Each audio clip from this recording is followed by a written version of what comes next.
If you're a facilities manager at a university, you know students rely on the cafeteria for breakfast, lunch, dinner, and the occasional late-night snack. So when a dishwasher breaks down and dirty plates pile up, the mess hall can turn messy in the blink of an eye. Enter Grainger. With over 1 million industrial-grade products and fast delivery, the product you need now is never far away. So you can turn that dishwasher back into a lean, clean washing machine. Call, click Grainger.com, or just stop by. Grainger, for the ones who get it done.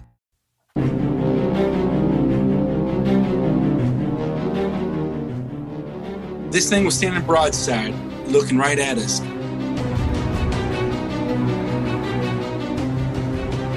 It's massive. I don't know what it is. I'm thinking bear.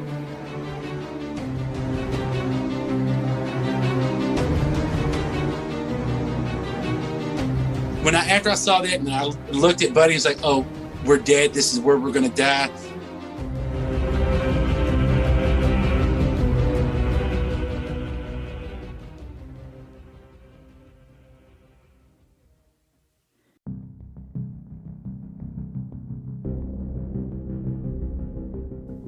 Welcome back to the Crypto Creature Podcast. I'm Brian, and with me, as always, is my co-host, Todd. What's going on, buddy? Hey, Brian. What's happening, man? Oh, same old. Man. Just getting ready for this great show. Me too, as always. Got a fun guest on this time, Brian. Got Mr. Alan Jackson is coming on to talk tonight. Alan Jackson. Not the country singer. Not the country singer. But entertaining as well. He is a great storyteller for sure. Had an encounter in West Virginia with the Woodburger. The Woodburger. Yes, the Woodburger. That just cracks me up every time. I know. It's funny, but it's true. They exist. Yeah, that's what they call them. Yeah, I know. He's going to talk about that tonight. So let's bring him on. Good. Yeah, this is going to be exciting. Yeah, let's do this. All right, you ready? Here we go. Let's bring him on. Alan, welcome to the show, man. Thanks for coming on. We appreciate it so much. How are you doing? I'm doing good. Thanks for inviting me. Yeah, we're happy you're here. Thanks for agreeing to do this. Absolutely, man. No problem. I'd like to help out any way I can. Alan, you and I have spoken several times before us recording the show, and we've talked about a lot of things, and you've got a lot of experiences and encounters and whatnot, but you have your own encounter personally. But why don't you tell us about your background, where you came from, about your life, what you thought about Bigfoot growing up, and all that stuff before you came into your encounter. Gotcha. My name's Alan Jackson. Unfortunately, I was born and raised in Louisville, Kentucky. Love the state, hate the city. Father was a colonel in the Army, had a high rank, had a high military clearance. Mom was a school teacher in biology. I've got an older brother who was a school teacher, retired school teacher. I'm a college grad, going into school teaching. I have a son, and basically lived in Louisville my whole life, graduated from Morehead State University. And I believed in Bigfoot as a child. The first time what caught my attention to Bigfoot was In Search Of with Leonard Nimoy. Yep. And I was always intrigued that a big hairy creature was in the Northwest, the Pacific Northwest. And then I watched The Legend of Boggy Creek. That just took my interest in the Bigfoot off the charts. And I've always believed in Bigfoots and werewolves and vampires just because my family's religious. And they talk about certain scriptures in the Bible and all this and that. So as a child, your mind wanders. But with my dad being in the military, I might have heard things that I should have never heard. And God bless his soul, he's no longer with us. And I'm just pretty openly to talk about stuff that I've overheard that won't get my dad into trouble. I understand. So when you saw like the Patterson film, is that kind of what really intrigued you? You said In Search Of, I think, did they not show the Patterson film on that? Oh, they showed it. They did a lot of things. They did the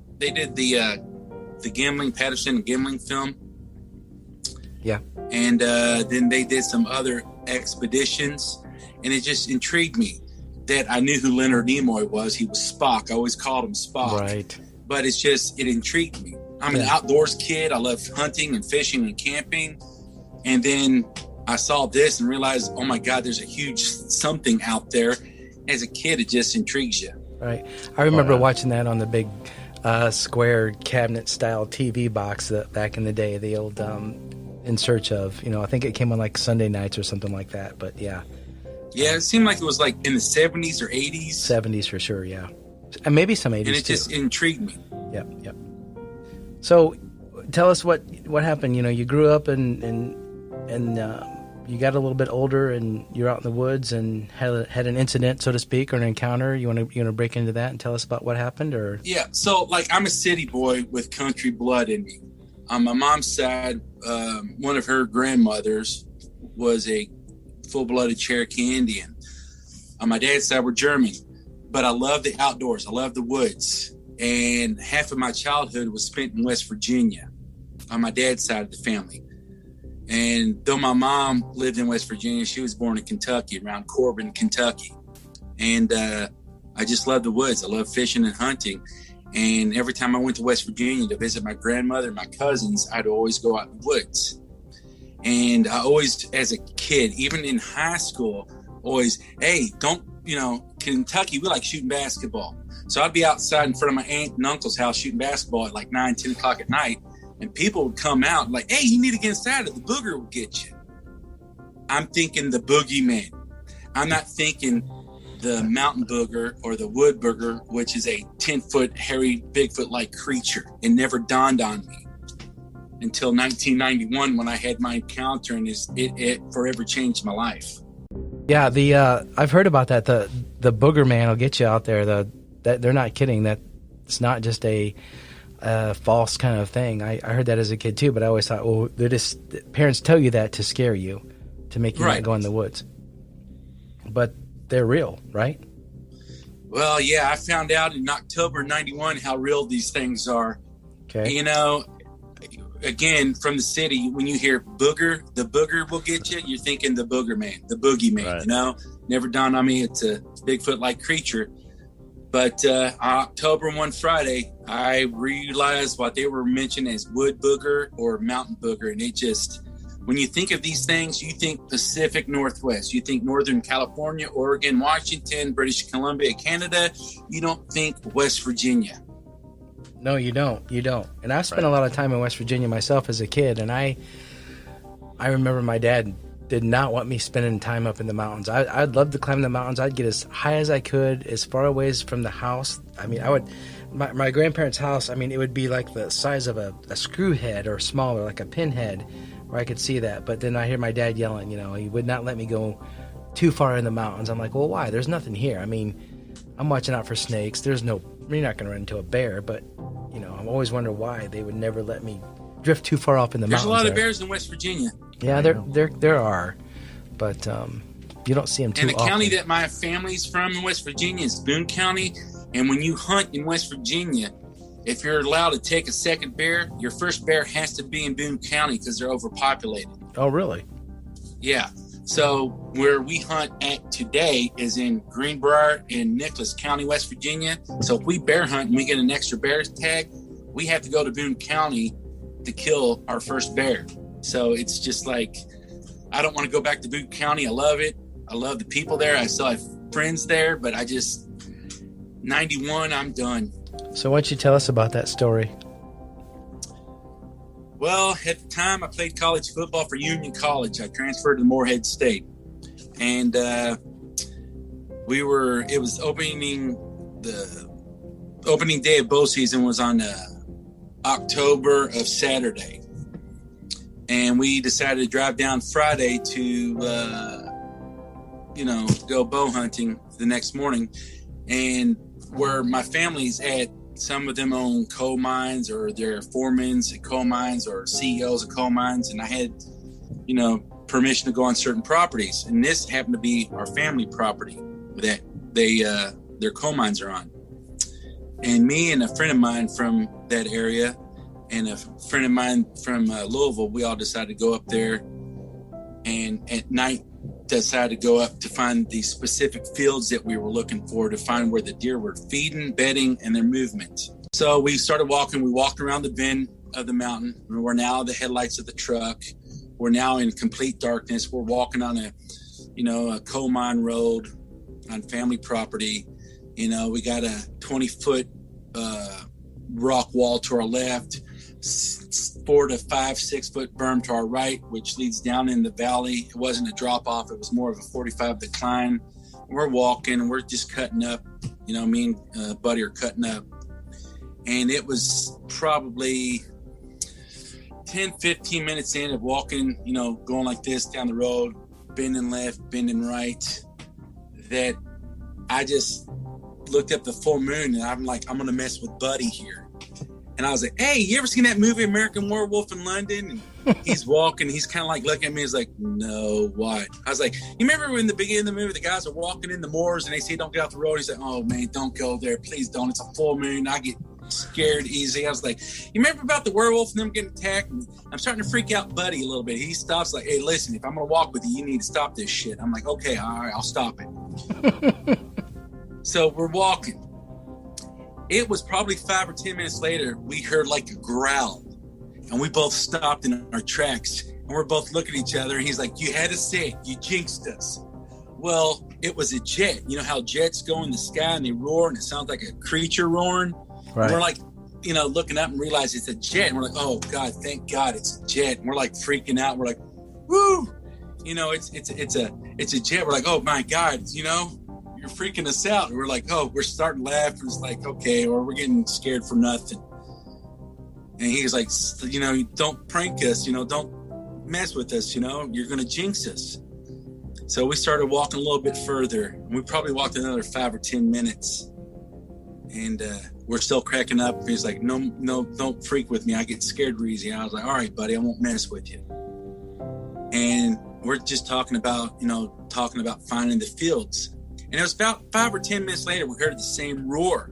And we stopped, and I remember putting my hand on my right ear, listening up for the jet. But there's one problem.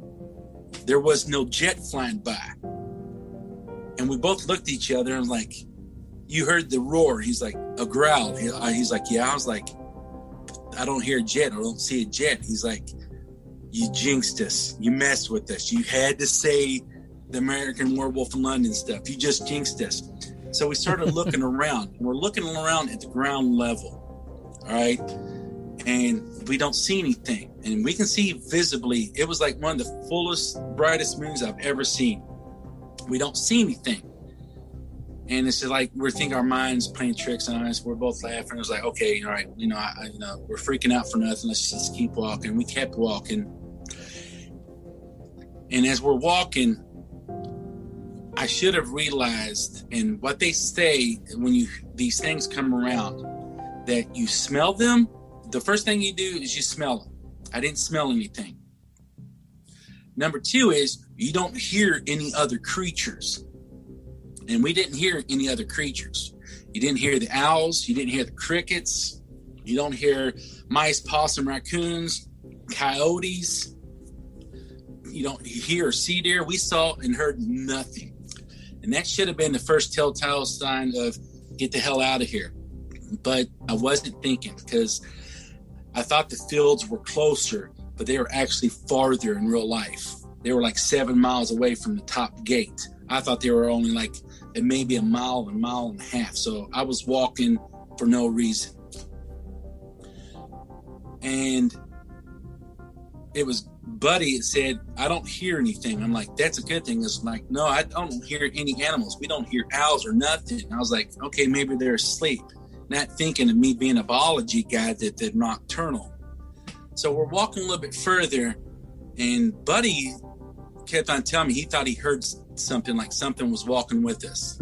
I don't know if it was a bear, whatnot, but he kept on hearing stuff. I didn't hear anything at first. And we would stop occasionally, look around, and we're only looking at ground level. So we're on this coal mine road with a ditch to our left, a berm to our right, and we're just scanning around 360 on ground level. It never dawned on us to look up at the ridge. Right. And we started walking a little bit more, and then on my left side of my ear, I kept on hearing little thumps and thuds. And I'd occasionally look back to my left at ground level, thinking like something's walking with us. It wasn't. It was only until I heard the snapping of a branch that was very loud with a thump that we stopped and we looked to our left about our 7, 8 o'clock. We're still looking at ground level because that's where the noise came from. See nothing. So we're looking at the ditch. We see nothing. And then we just kept looking back. Don't see anything. I'm like, you heard that, right? He's like, yeah. And he's starting to freak out, panic here. And I keep looking back. I was like, I don't see anything. What the hell is it? And I even walked over and looked around, didn't see anything. Didn't smell anything. I was like, okay, my mind's playing tricks on me. I jinxed us. I mentioned werewolves. It's a full moon. We're starting to freak ourselves out. So we continue walking, trying to change the story. And I can still hear the thumping noise. And I occasionally would look back and just keep hearing the thumping noise, thumping noise, thumping noise. We heard another loud, large thud and a snapping of a branch. And I'd look around. And this would go on like for 10, 15 minutes as we're walking. But when we heard the second snapping of the thud, I stopped because it was a loud snapping as if like breaking bones, a big branch. It like echoed. And I stopped and turned around immediately looking at my, 7, 8 o'clock, and I don't see anything. Buddy keeps looking back, and I just hear Buddy say, oh, God. I'm like, stop and what? And he's looking past me like he did previously, looking up. His mouth's quimbling. He's like, oh, my God, oh, my God. And I look back, and now this big glob, instead of being on the left side of the power lines, it's now on the side that we're on. It crossed the power lines, so it's in the woods past the power lines where we're at. And I'm like looking at it, looking at Buddy, looking back. I'm like, that thing moved. And now we're freaking out. And then I'm looking at it closely, and it's a big mass. It's not tall, it's short but wide. I can't make a, if what it is. Is it a bush? Is it a boulder? And I'm looking at it, and I was like, hey, buddy, is that a bear? And he's like, if that is, that's the biggest bear in Boone County, West Virginia. I'm looking, I was like, that's the size of a grizzly. Surely, I was like, grizzlies don't come. I was like, what the hell is it? And we kept looking at it. And it almost looked like it was swaying back and forth, left and right. The wind was blowing, but it's like, it almost looked like it was rocking back and forth. Now, my eyes could be playing tricks on me, yes. But it almost looked like it was rocking back and forth just a little bit. And I'm sitting like looking up at it. It was like, is it moving? It clearly moved because it's not where it's at. Or did we find another bush? We don't know what it was. And so when we started walking and we kept looking back, Buddy realized it's walking with us. And I looked back, and sure enough, this thing that was short and fat is now tall and less wide. And I looked back, and I was like, oh my God, Buddy, is that on 2 feet? What is that? Bears do stand on their hind legs and, do this to make themselves look big. Mm-hmm. And I'm looking at this thing, and I'm like, oh my God, what in the hell is this?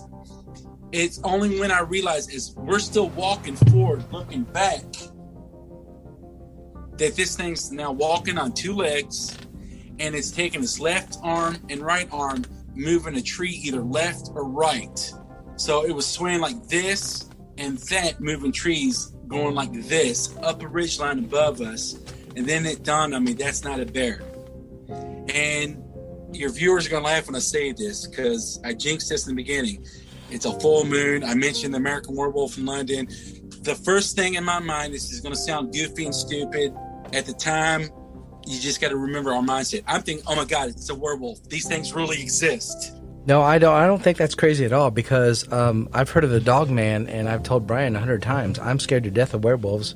The movie The Howling ruined everything for me, and now I hear about these Dog Man things out there, so I'd be terrified. I'm thinking, we're thinking werewolf, and he's like, you jinxed this. I mean, he's hit me on my shoulder like, good job. You jinxed this. Now we're going to die because of werewolf. You thought it, and it just appeared. I'm like, this thing was so massive, like massive.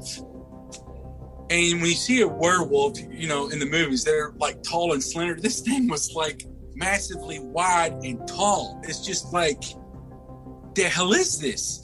So we're picking up our pace, walking further and faster. I keep looking back, and this thing, the strides that it took was massive.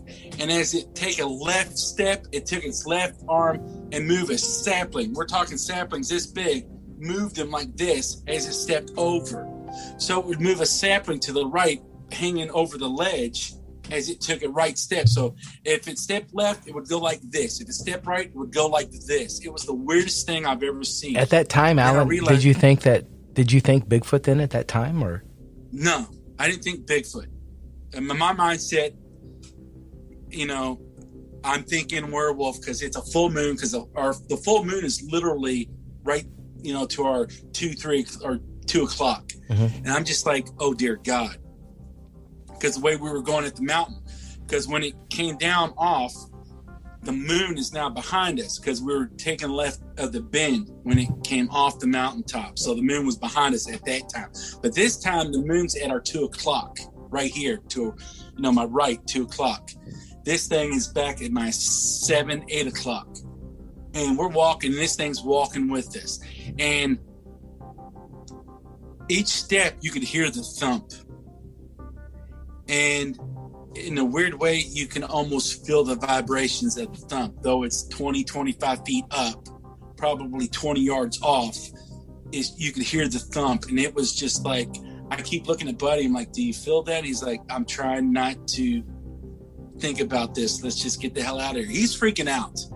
And I'm in shock. Like, am I seeing what I'm seeing? Is this a bear or werewolf? It never dawned on me at the time, a Bigfoot.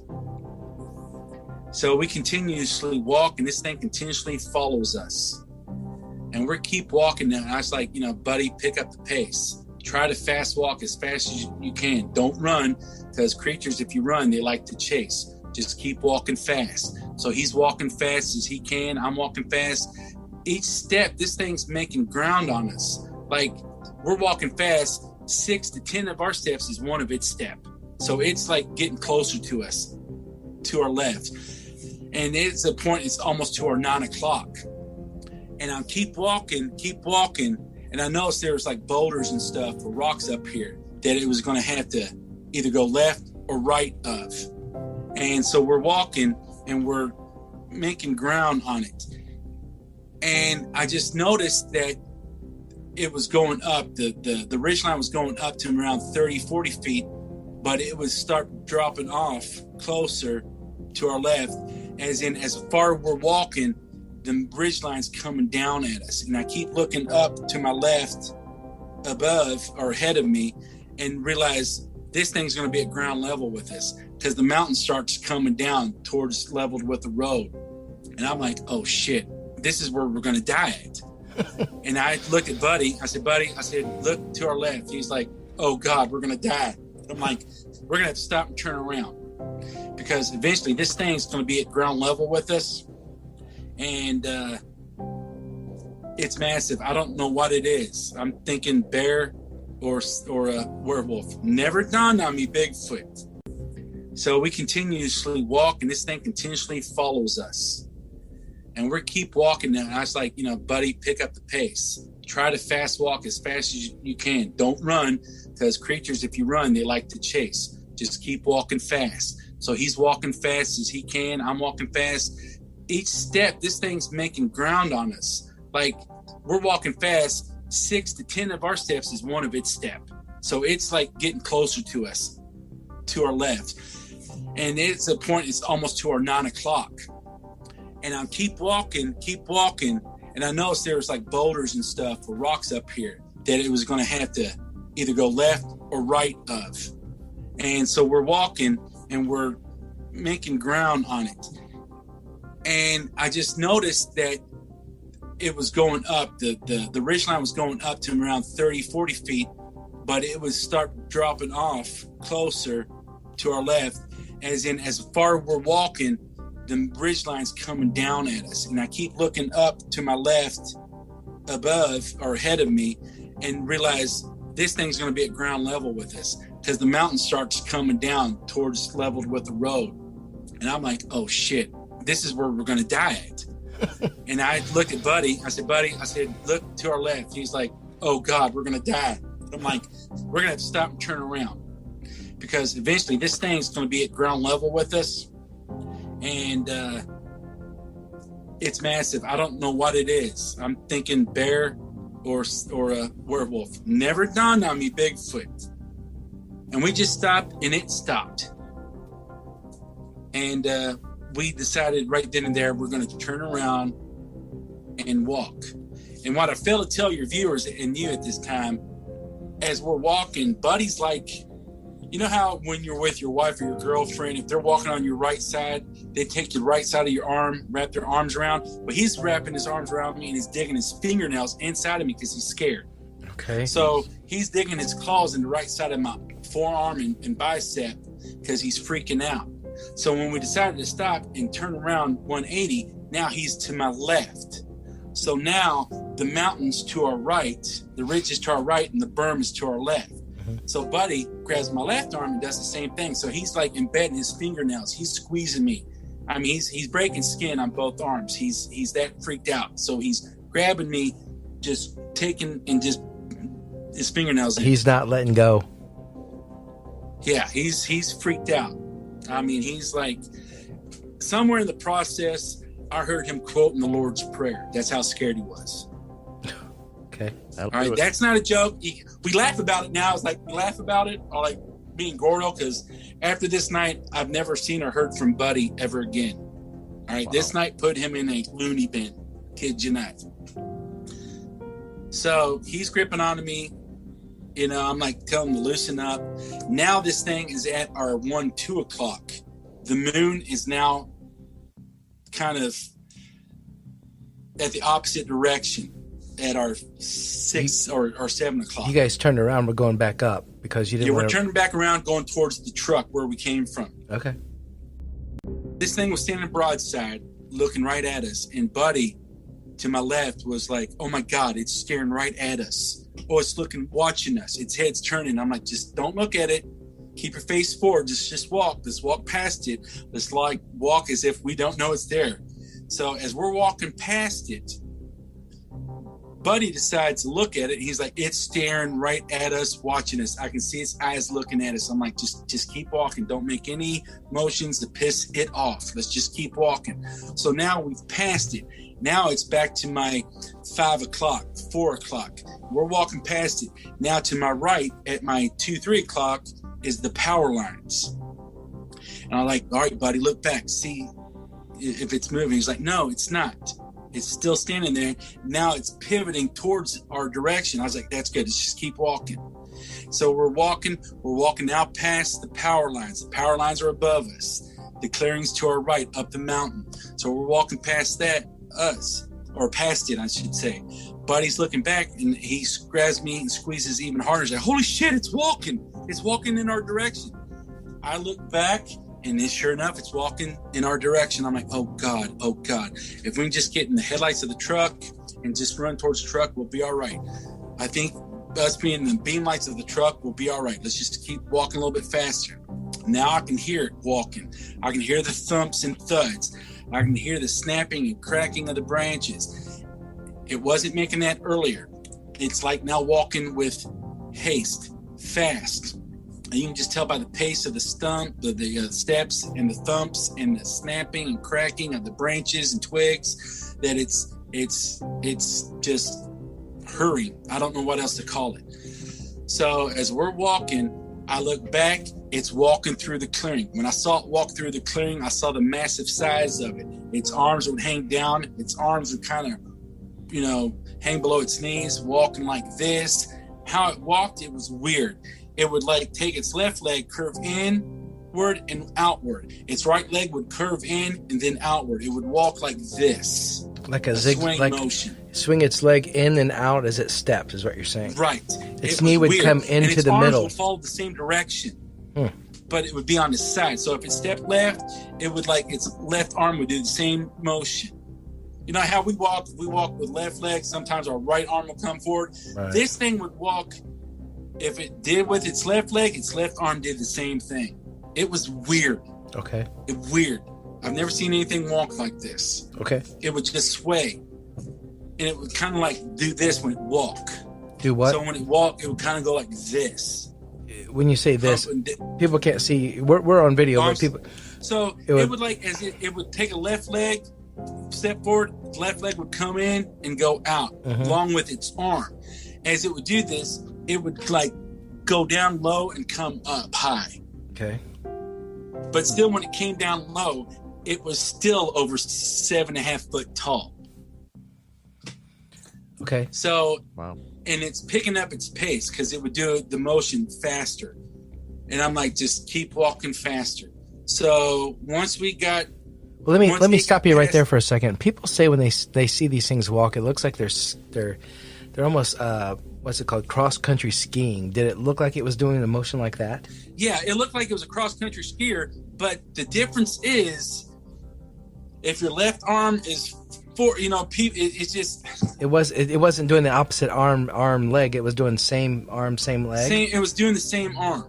That's so weird. How could you walk like that? That's the weirdest thing, and it looked uncoordinated. But its coordination was better than any human athlete. I've heard that before, too. It looked awkward. It just looked like... Brian, you've heard that before, too, haven't you? Yeah. Yep, I have. It looked awkward. It didn't look natural.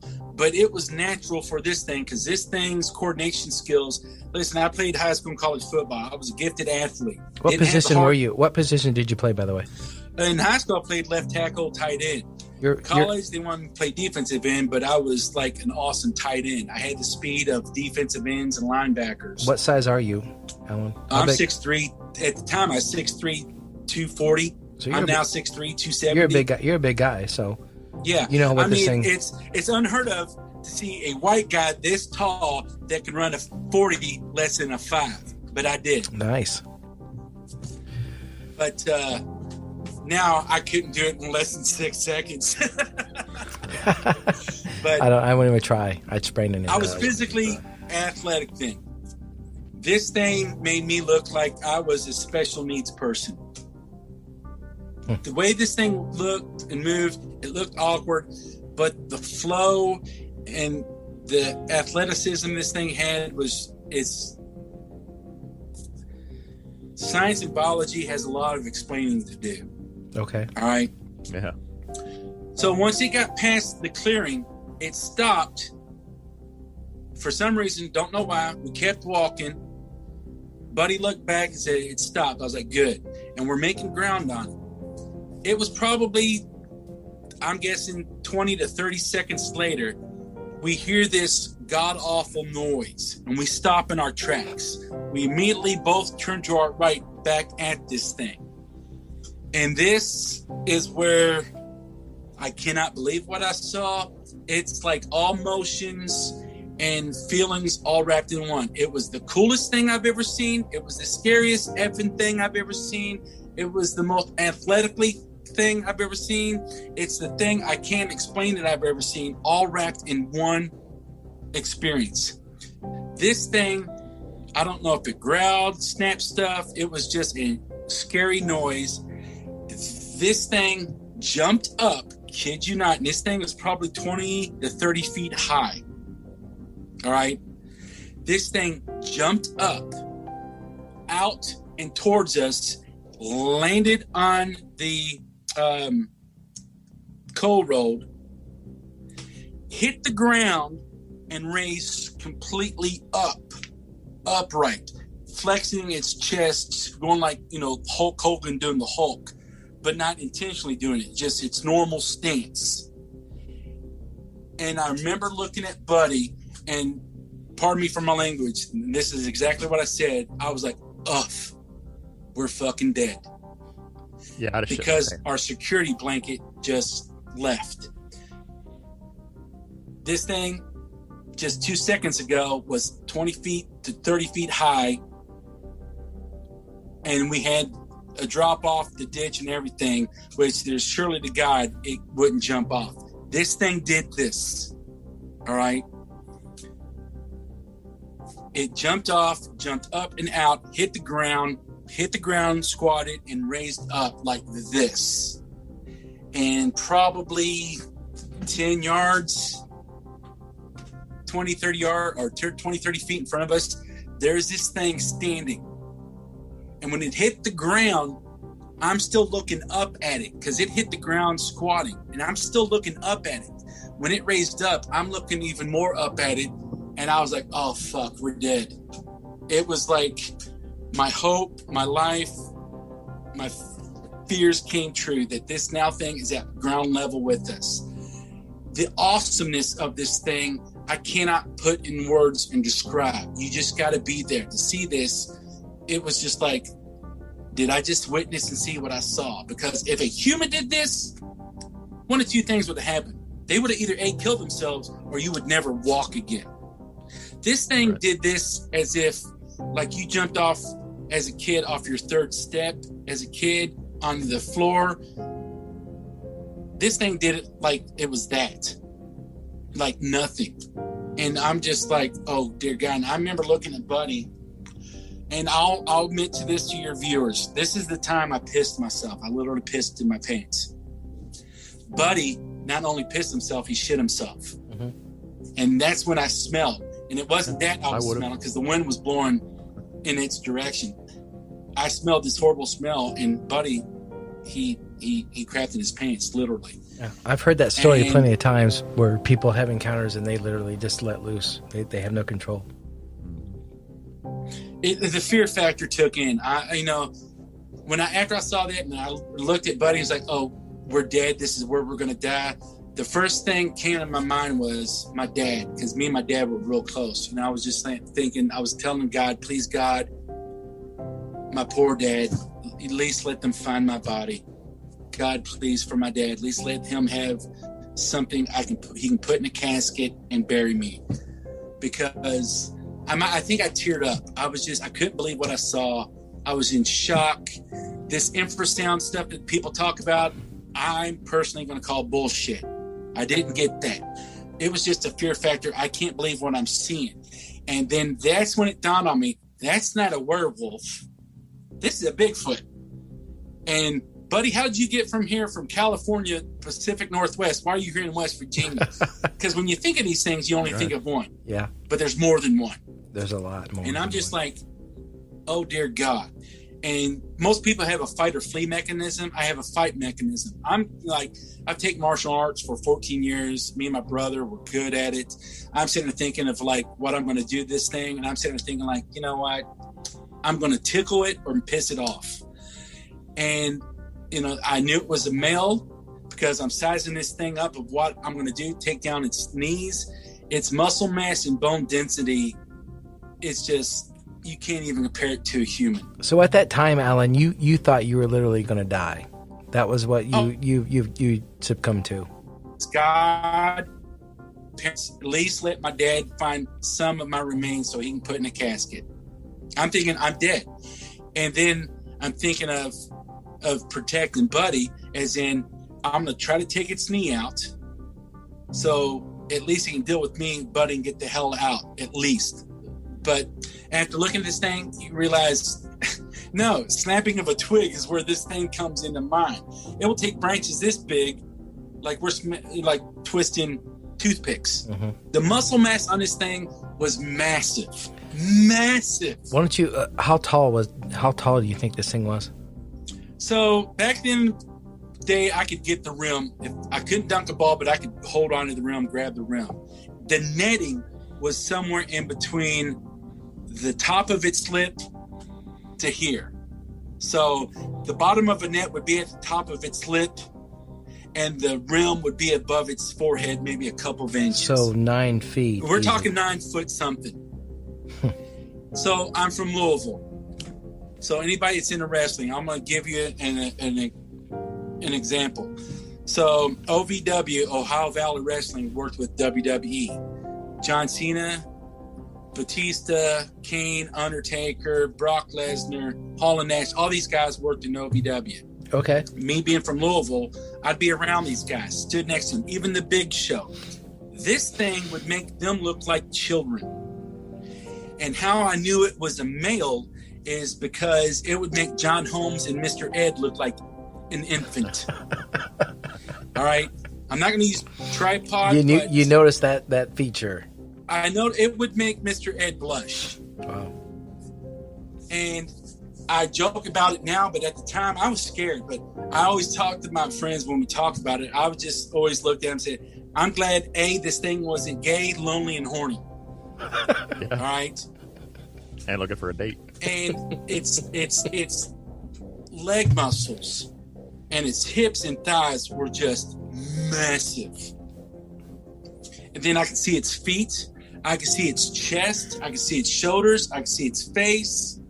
And at the time, I was thinking, screw buddy, I'm going to jump over the berm, fall to my death, and I'm going to make you work to get me to eat me. That's what I'm thinking. Right. I can't believe what I'm seeing in front of me. I'm like, oh my God, they do exist. It's like an atheist seeing God for the first time. Oh my God, you exist. Okay. And Can you I'm describe looking at its muscles. Can you describe its face for us? What now? Can you describe the facial features of This of thing creature? I saw was an ancient human. I didn't see an ape or a gorilla. I saw a human. Not like us, but it was like an ancient human. I saw more of a man than I saw a gorilla. But I can see where people talk about a gorilla because it's covered in fur or hair, not fur, hair. It had a neck, but it wasn't sunk down like people say, like their shoulders are up by their ears. Yeah, this thing had massive shoulders, but you could see probably an inch that its neck extended above its shoulders. It was broad. It was huge. It was wide. You know, it had a flat human-like nose with big nostrils. It was showing me its teeth, but it wasn't growling. It was just like looking at me with its mouth open. It didn't have fangs. It had square human-like teeth. Mm-hmm. Its face didn't have a lot of hair on it, but it didn't have a human-like head, but it didn't have a gorilla cone-like head. It was somewhere in between, but it had a big forehead. So its hairline started up higher, and the hair kind of came in like this a little bit on its cheeks, then went back out and kind of down below the chin. It had skin there, but hair, everything exceeded out. What color was its skin? It was a grayish, leathery like. It was, so on its chest, it had pecs. I could see its nipples and its pecs. It had splotches of fur or hair missing. Like, the only way I can think of it now, at the time, I didn't think about it because I was scared. I was in shock. But it was like this thing does a lot of crawling on its chest, like it's rubbing its hair off its chest and it's crawling. You had patches of its breast was exposed. Could have been almost like alopecia or some kind of that disorder or something like that. Yeah, but I'm not. Now, genetically, I don't know. Genetically, is it not have hair on its chest? Possibly. I don't know. But it have like around its abs, and it had abs. You could see the ripples in its abs. You can see like the color of its skin, then the dark shadow, then the color of its skin, a dark shadow. And I realized this thing has abs. It was muscular. I mean, muscular. But it had hair on like the outside of its rib cage. So like in the middle to up to its breast, it was completely uncovered with hair. Okay. Kind of like a gorilla. Yeah. And you can see its chest expand and go in as it breathed. And you could hear it breathing. It was a deep guttural breathing, like, but it wasn't doing that to scare me. That was just its normal breathing. And you could hear it and feel it. And when it landed down on the ground, you could feel the shockwave of it because we kind of went back a little bit. And that's when I was like, oh, fuck, we're dead. You could feel the impact of it and hear it. It was just like, oh, wow. You could see it had hair on everything else. Knees, legs, thighs. And when I looked down at the feet, part of the top of the feet had hair missing, but had hair. And you could see how massively wide and long the feet were. And I was like looking at it, and I was looking up at it and all this and that. And this whole incident, from the moment we saw it, I would say it was anywhere from 45 minutes to an hour and a half. And the only reason I go with that is the moment I left the truck and got back in the truck, I saw the time. And it was a 2.5 hour time, but I'm guessing 45 minutes to an hour and a half of it was us dealing with this thing. Okay. And Buddy's crying, screaming. He's not screaming, he's whimpering, he's crying, he's digging into me. And when it first dropped, and I think why it didn't do anything to us is because when it hit the ground, I kind of did like, my left hand was out like this, like, "Oh, big guy, stop." My right hand, I broke away from Buddy and put around it like a mother would protect their children. And it was analyzing us. It saw this. It was having reason and logic. It was, what's the word I'm looking for? It was sizing us up, realizing if I was a threat. And the weirdest thing was, if it was looking on my right side, it would tilt its left head and look. If it was looking on my left side, it would tilt its right head and look. And I realized this thing was looking to see if I had a weapon. It's like they're so smart. This thing was looking to see if I was a threat. And surely to God, I wasn't a threat. And it was looking if I had anything. But my left hand was like, ho, ho, ho. And my right arm was wrapped around Buddy, like to protect him. And it was almost like a mutual respect. Mm-hmm. It realized I wasn't there to harm it, like I was going to do anything to it to begin with. So it was looking like left, looking right, checking, see if we had a weapon. And the things were that smart. And then it had the blackest of eyes, and it had eyelashes. You could see it in the moon. People can say like you can't see visibly. Yeah, you can. And I beg to differ, anybody different. So I'm looking at this thing, and it had the blackest of eyes, and I saw white in its eyes. Then I wouldn't see white. Then I would see white. Then I wouldn't see white. And realized, because as we were walking, we were going around the bend, the moon is behind us now. And I realized that's a reflection of the moon in its size. And every time I didn't see the reflection, it was blinking. So this thing's visibly blinking. And you can see the moon, not see the moon, see the moon, not see the moon. I'm like, and I'm looking at Buddy, I'm not looking at Buddy, I'm telling Buddy, because I'm still looking at this thing. I was like, "Do you see that?" And he's like, "What?" I'm like, "Look at its eyes." And I'm calmly just talking to Buddy. And I'm in this defensive stance like this. And I got my left leg out also. So I'm kind of like catty corner to him, like, "Oh."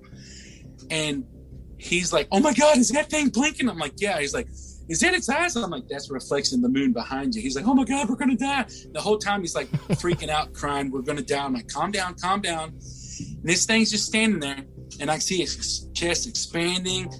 I mean, its muscles had muscles. Its bone density on this thing is like my femur muscle might be its radius in ulna, the size on its forearm. Jesus. And it's like, I tell you what, I couldn't wrap my hands around its forearm. There's no way. It's that big. Its legs was probably as round as my waist, my chest. I mean, it was massive. I mean, it's like, you can't make this stuff up. And I'm like looking at this, I can't believe what we're seeing. And it was probably 10, 15 minutes maybe of looking at this thing. I was like, Buddy, let's just slowly back up. It obviously doesn't want us here. Let's just slowly back up. Whatever you do. And I'm not looking at Buddy. I'm looking at this thing. I'm like, whatever you do, for the love of God, do not run.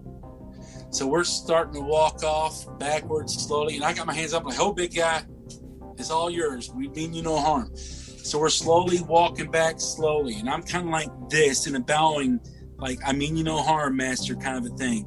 So I'm walking back, and this thing's just sitting there watching us. Like, watching this, we're slowly creating distance. So as we're getting farther from this thing's really not decreasing and shrinking in size.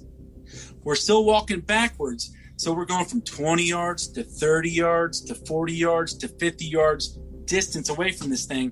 This thing is not really shrinking in size. And Buddy's the one that said, "My God, we're getting a distance from this, and this thing is still looking big." And I'm like, "Why did you have to bring that up?" Because I thought it was only me thinking this. So we're now like 70 yards, 80 yards. We're still moving backwards, still facing it. And I still got my hands up. And this thing is not shrinking in size. And I'm like, "Oh my God, this thing's huge." So I looked at Buddy. I said, "Let's slowly turn." I got my hands up. I'll keep my hands up. Let's just slowly turn 180 and make our way back towards Gordo and my truck. I said, don't make any fast motions. So as we're walking, we pivot around. I got my hands up. Buddy grabs my arm, my left arm. So my left arm's kind of going down a little bit. And he's holding on, and he's whimpering, he's crying. And we're walking. As we're walking, you occasionally slowly look back and see what it's doing. So we're walking, and it's looking at us. It's not moving. So we're starting to come around a bend, and the bend's turning right. So as we're turning right, we're walking, and we're almost going to be out of its sight. I hear Buddy go, "Oh God!" I'm like, "What?" He's whimpering. He's like, "Oh my God! Oh my God!" I'm like, "What?" He's like, "It's fucking walking towards us! It's fucking walking towards us!" I'm like, "Oh God! Oh God!" So I look back, and it's walking towards us. And that's the motion I'm talking about. Its left leg would sweep in with its left arm and out. Its right leg and arm would sweep in and out. It was weird, and it would like go up and down as it would do that. It would be like this, that motion. It was weird. And its one step was like 6 of our steps. I mean, it's like long strides. If I had to guess, 6-7 foot strides, maybe. I mean, Jesus. It's not our strides. And when it's walking, you could hear the thumping. And when it hit and implanted, I was like, oh my God. I was like, Buddy, does it look pissed? He goes, it doesn't look happy. And I looked back, I was like, well, it doesn't look pissed, that's a good thing. So we're walking. I was like, let's pick up our pace a little bit. And we're picking up our pace. And this thing's just walking nonchalantly normal, and it's slowly catching up to us, closing ground within around 80 to 100 yards. All right. I don't know specifically, but we got a good distance from it, but we can visually see it. And we're walking, and we're going around the bend, then we're going around the left bend. As we're going around the left bend, we can see it coming around the right bend, and you can hear it. So now we're coming up to where we can see the headlights of my truck shooting across the mountain. And I'm like, okay, Buddy, here's what we're going to do. So as we're walking faster, we're still walking, and I'm talking to him. It's like, once we get in the headlights, I'm going to go 1, 2, 3, run, and start running, making noises. So we're probably 20 yards from the bend where we'll be in the headlights. And I'm telling Buddy, I was like, all right, so once I go 3, 2, 1, run, go. Somewhere in the process, Buddy effed up, because when he heard run, go, he took off running. Jeez. Yeah, he just wanted to get out of there. And what now? He just wanted to get out of there. Oh, yeah. And I stopped in total shock, like, what the hell? He starts running. Chubby Buddy could run, all right? When your life's dependent on it, the adrenaline kicks in. You can do things that you normally can't do, all right? Like women that their kids are trapped underneath cars, they get the adrenaline, they can lift the car up to free their child. Buddy ran like Carl Lewis. That's all I'm going to say. And I'm just stopped for a second. Then I hear a big, large thud. And I look back. It stopped. It was like in shock. It couldn't believe what it was seeing. It saw Buddy running, leaving me. And I'm standing there like in total shock. Then I realized I'm in the dark with this thing alone. Buddy's running. And I'm like looking at Buddy in shock. And I look back at this thing. And this thing's like looking at me in shock. Like, holy shit. And it's more upright now. And its arms are in, not down. Its arms are in, like, to its side, like, what the hell am I witnessing here? And then I look back at Buddy, and I see now Buddy in the headlights, the beam lights of the truck, and he's screaming, Gardo, get us out of here, it's behind us, all this and that. So wait, Alan, you're telling me that this thing was surprised that your buddy, it saw your buddy take off running and had a shocked look on its face as well as you did. Is what you witnessed. Either it was in shock that Buddy left me, or is in shock of me being in shock that Buddy left me. Okay. Because That's my cool. reaction was like, what the hell? Yeah, I was like, why is he running? I didn't say go yet. So it's run. So Buddy's now in the headlights, and he's now going around the bend where I cannot see Buddy anymore, but I can hear him. I'm like, oh shit, I'm alone here. And I look back, and this thing's like looking at me. I don't know if it's pissed. I don't know, but its facial expression changed. Then it dawned on me, feet don't fail me now. I haul ass running. As I'm running, this thing starts running. So the people are right. When you run from wild animals, they like the chase. Wow. So don't run from a bear. Don't run from predators. I'm just, fear kicked in. I ran, and I can hear this thing, the large thumping thuds. So when I'm looking back, its run was different from its walk. Its run was the legs first started moving in and out, but it went from moving in and out to moving frontwards like this. Then its arms started going, instead of going like this and that, its arms started going like this. But they were more down. They didn't come up like we do, like, up towards our chin running. This thing was like the arms were swaying down low, like going up and down a little bit towards the waist. Okay. Anything did you ask a question? No, I was just you took off running, and that thing was coming after you, and you're describing it. Running. I would be freaked out as shit right now at this point. Oh, dude! I mean, I can't piss myself because I already pissed myself a couple yards behind me. Right. When this thing jumped off the cliff, which I don't have nightmares over the situation, but I'll occasionally be watching something, or if I'm in the process of going to falling asleep to actually being alert, I'll envision this thing jumping off, and I'll just come to like, oh wow. That's the thing I remember the most about this. It was the greatest thing I've ever seen. When it jumped off the cliff? Get back to the story. I'm looking back, I'm running, I'm like, I'm physically fit at the time. I'm like 20, I think I'm 19 at the time. This was 91, so I was 19. 18, 19. So I'm running. I'm looking back. This thing is running. Its strides running. Can't do its justice. If I had to guess running, this thing is an 8-10 foot stride. And when it hit the ground, you would hear it. It was a violent thud with an echo, because I would hear it off the right side of the mountain. It was a thud. And that scares the hell out of me because I can still hear it. It's just the thud. One thing, seeing these things, another thing to hear the actions of it. It just scares the shit out of you. So I'm hearing this doom, doom, doom, doom behind me, and it's getting closer, louder, more violent sounding. And I keep looking back, and I'm like, oh my God, this thing's making gains on me. So I'm hauling ass. And I'm probably about 10 yards from the light, from the bend of my headlights, and I swear to God, I could hear this thing breathing behind me as it's running and making thump noises. So I get into the light of the truck, turning right to the bend, and I can see Buddy, and he's just screaming. I can see Gordo off in the distance getting out of my truck, because I can literally see the dome light of my truck. I'm not looking in the headlights of my truck to blind me. I'm looking off to the right of my truck. My peripheral vision, I can see Gordo getting out of my truck. And he's like, what the hell's going on? Buddy, what's going on? Hey, Al, what the fuck is that behind you? Because I'm in the lights now. And I can just hear Gordo saying, what the fuck is that behind you, Al? Because he always called me Al. He was like, what that big hairy thing behind you? I'm like, get in the truck, back her up, get us the hell out of here, get the gun. I'm yelling all kinds of stuff. And I can hear this thing behind me.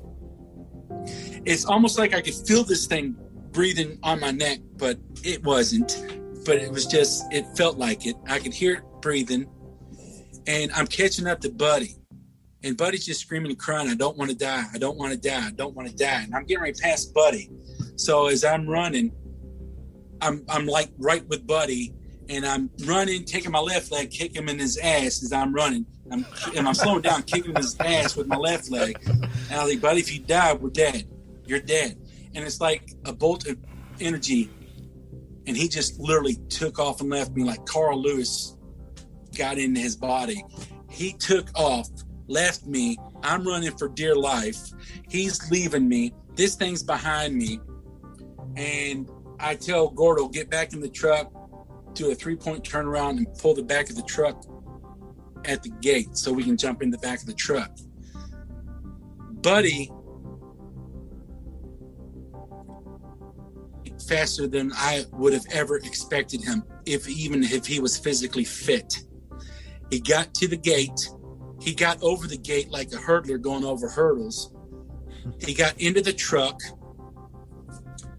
Gordo pulls the truck around, and now I'm not in the beam lights of my headlights and the beam lights, and now that's security for me. Now I'm in the dark with this thing behind me, and I'm thinking, oh dear God, this is where I'm literally going to die. I'm in the dark. That's number 2 security blanket taken away from me. Previously, the ridgeline, when it was up top, the ridgeline distance was my security blanket. That thing previously squashed that theory. Now I figured with the lights, it won't react the way it should react. So when Gordo turned my truck around to back up, now I'm not in the lights. My second security blanket was taken. I'm sitting there thinking, this is where Alan dies. This is where I die. This thing's going to grab me and it's over with. At least, Gordo and Buddy get out and tell people what happened. We're good. So Gordo backed it up, maybe 2 feet from the gate. I'm running. Now I can hear this thing breathing directly behind me. I can hear it.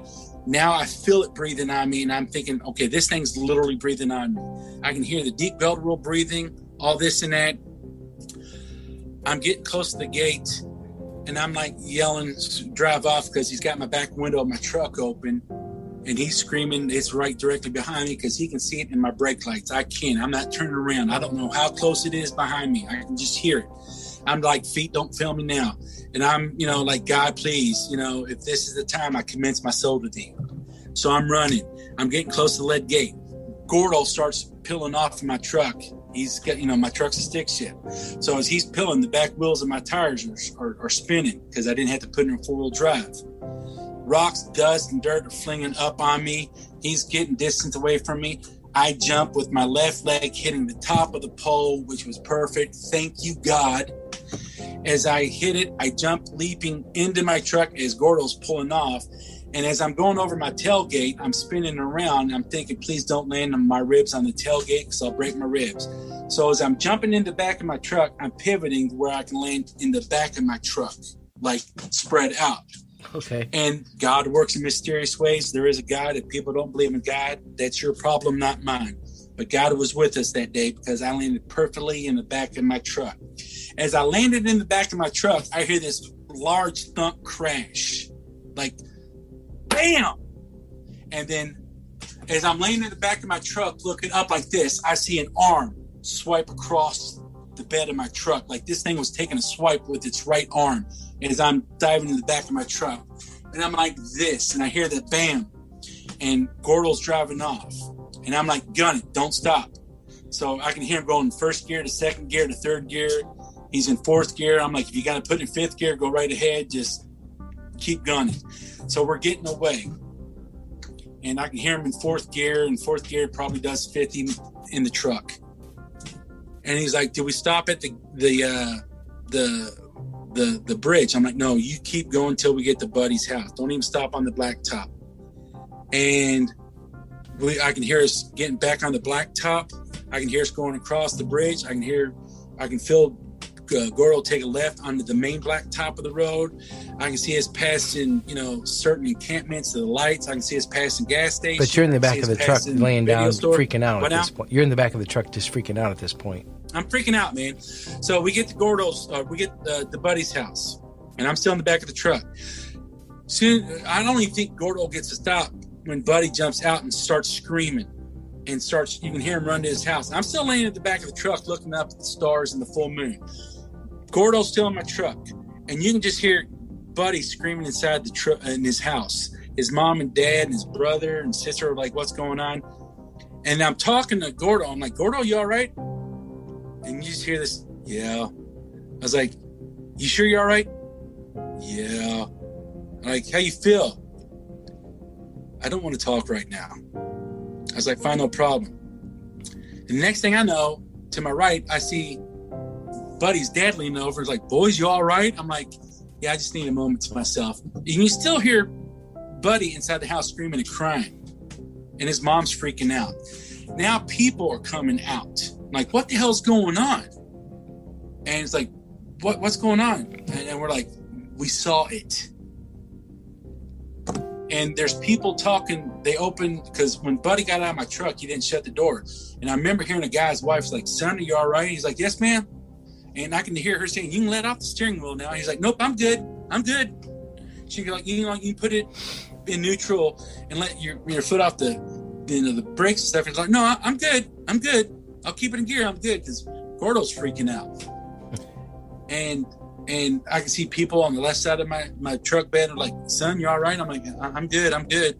Like, won't you raise up a little bit? And they kind of helped me raise up. And that's when I hear Buddy's dad saying, "Alan, you all right?" I'm like, "Yeah." He's like, "You don't look all right. You pissed your pants." I'm like, "Yeah, it did it to me." Wow. And I can hear Buddy in the house freaking out. His mom comes out and is like, "What the hell did y'all do to my son? He's freaking out. He's going in shock." And the lady's like, "You need to call the hospital. You need to take him to the hospital. He's in shock. He's freaking out. He's in the bathroom now. Damn. He won't come out." And I can hear him screaming inside his house, crying. More people are coming out. And the lady's like, "Boys, y'all want anything to drink?" I was like, "Man, I'll take a Coke." Because I'm like in shocks. And Gordo won't let go of the steering wheel. So I'm raising up, sitting on the tailgate, and I kind of like look back, and I see Gordo, his back to me. He's just sitting there, just white knuckling my steering wheel. He's just looking forward. He won't look left or right. He's just looking forward. There's a lady sitting in the truck now, talking to him, rubbing on his shoulders like everything's all right. He's got the window cracked a little bit, the driver's side window, and Buddy's dad's talking to him like this, like, "You can lock the door. Just, you're safe." He's like speaking through the crack. "Gordo, you can unlock the door." And Gordo's like, "No, I'm good. I'm good." It's funny. I was like, "Gordo, let go. You're all right." And he let go of the steering wheel. He went like this, put his hands up like he's being arrested. He leaned back and slowly put his arms down. And the lady took his head and put it onto her shoulder and rubbed, hugging and petting him. It's like, "Son, you're all right. You're all right." They got him out of the truck. I think he hugged Gordo. I think he hugged Buddy's dad and embraced him. It was like, it was the biggest fucking thing I've ever seen. And Gordo doesn't cuss. And to hear him say that, they realized something happened up there to us. And I'm now sitting there talking to other people, and they're getting us a drink, and I'm chugging it down. And they're like, "What did you run into?" I said, "I ran into the biggest fucking hairiest thing I've ever seen." And that's when they were like, "See, we told you. Every time you come here and visit your relatives, you're out here shooting basketball night. We told you the booger would get you." And I was like, "I'm from the city. When you say booger, I think boogeyman, not some 9-foot fucking creature." Right. And that's when I found out that the booger meant wood booger, the mountain booger meant Bigfoot. Alan, that's an amazing story. Christ, man, that's crazy. Totally an amazing story. And then we went back up there. Wow. And I love, Alan, I love listening to your story, because you tell that story. You're a good storyteller, and your details awesome. Describe things to people that would, maybe be doubters that go, "Wait a minute, how does he know this? Why would he say this?" Yeah, truly amazing. What did you think? I mean, how did you deal with it after the fact? What happened after those days? I didn't go hunting. I didn't go back in the woods. I didn't go fishing. I was like, "You know what? I'm retired. I'll find something else to take my time." I didn't go back hunting until I went 95 to Colorado. Alan, we really appreciate you coming on, man, and talking about your incident and your encounter. We got to get you back on for sure. Thank you so much for coming on. We appreciate it so much, man. We really do. No problem. I'm glad you all invited me. I look forward to it again. Yeah, definitely. We'll get you back on and talk about some more stuff for sure. Yeah, and if you see anything or run into anything else out there in your meantime, you got to get a hold of us and let us know what's going on, man. Absolutely. Yeah, I'll let you know what happens when we had to go retrieve the side-by-side on the one property. Okay. Yeah, you told me about that too. We'll get into that as well. All right. That sounds like an interesting one. Sorry, Brian. I didn't fill you in on that one. I'll let Todd fill you in on that. Yeah. Okay. Right on. All right, guys. Well, Brian, anything else anything else? No, for no, man. Just thank you. Alan? Thank you. I think you gave us the best description of one that I've heard yet. Right. So right. That was awesome. It put the fear of God in you. When you see, people say they want to see these things. When you see one, it freaks you out and it ruins you for life. I heard that too. It changes you for life. Did it change you for life? It does. Yeah. I believe it. All right, Alan. All right. Well, appreciate thanks, it, man. man. We will talk again soon, bro. Take All right. care. We will. Take care, brother. God bless. Be safe. All right, you too.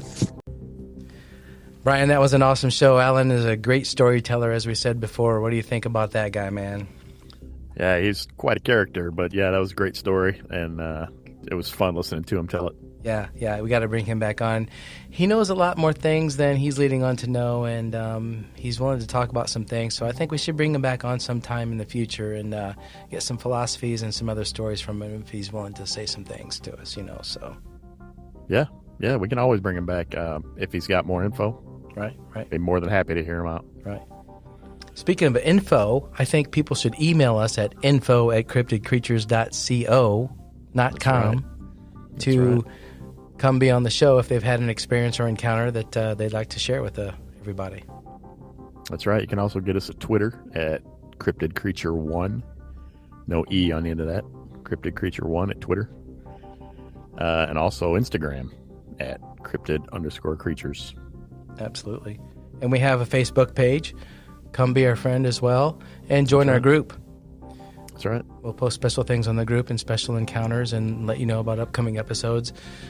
And if you, like I said, if you want to be on our show and you've had an encounter of any kind of cryptid creature, whether it be Bigfoot, Loch Ness Monster, Mothman, Jersey Devil, you name it, aliens, let us know. We'd love to hear from you and get you on the show. We want to get as many different things going as we can. We'll even take some good hauntings if you got them. Absolutely. We need a good haunting. Not for us personally, but we need to get one on here, Brian. Right. Yes. Yeah. I don't want a haunting here, but no. But I mean, if that's what it has to happen to make a good show, that's what we'll deal with. So. That is true. I mean, I guess personal experience would be the best one, wouldn't it? Right. But we'll leave that to the guests. For now. Yeah. That's what we're here for. Brian, thanks so much for hanging out, man. Appreciate it. Yes, always a fun time, man. It's a great show. Right on, man. Until next time, you take care, and we'll talk soon. See you next episode. Yep. Adios.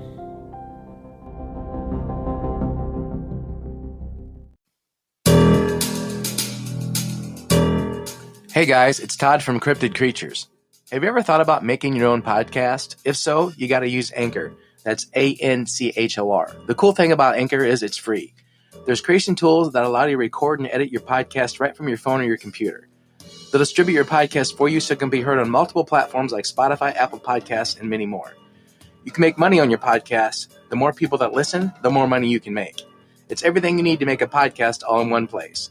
Download the free Anchor app or go to anchor.fm to get started.